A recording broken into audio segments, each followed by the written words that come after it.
गांव के बीचों बीच स्थित एक पुरानी हवेली जिसे लोग परछाई की हवेली कहते हैं। कहा जाता है कि वहां अजीब घटनाएं होती हैं और जो भी उस हवेली में जाता है उसे अपनी ही परछाई अलग अलग रूपों में नजर आती है।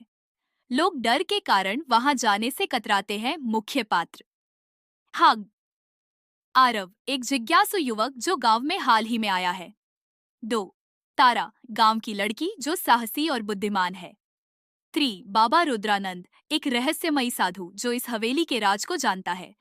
आरव अपने दादाजी की जायदाद संभालने गांव आता है। वह सुनता है कि परछाई की हवेली के पास जाने से लोग डरते हैं। उसकी जिज्ञासा बढ़ती है और वह तारा से इसके बारे में पूछता है। तारा बताती है कि हवेली में एक बार उसकी दादी गई थी और लौटने के बाद वह बहुत बीमार पड़ गई थी। वह बार बार कहती रही कि उनकी परछाई उनसे बात कर रही है। मध्य आरव और तारा इस रहस्य को सुलझाने का फैसला करते हैं। वे बाबा रुद्रानंद से मिलते हैं जो बताते हैं कि यह हवेली एक पुराने तांत्रिक का अड्डा थी। तांत्रिक ने अपनी आत्मा को अमर रखने के लिए एक अनुष्ठान किया था जिसमें परछाइयों को कैद कर लिया गया।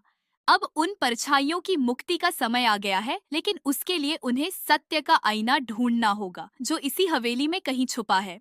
चरम बिंदु, आरव और तारा हवेली में घुसते हैं और अजीबोगरीब घटनाओं का सामना करते हैं।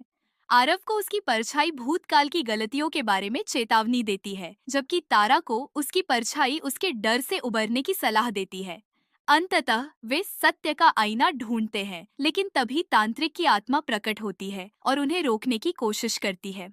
आरव और तारा अपनी सूझबूझ और साहस से तांत्रिक की आत्मा को हराते हैं और परछाइयों को मुक्त करते हैं। हवेली फिर से सामान्य हो जाती है और गांव वाले पहली बार वहां जाने की हिम्मत करते हैं। आरव और तारा को सच्चाई का महत्व और अपने डर का सामना करने का पाठ मिलता है। संदेश: सच्चाई से भागने की बजाय उसका सामना करना चाहिए, क्योंकि यही आत्मा को मुक्ति और शांति देता है।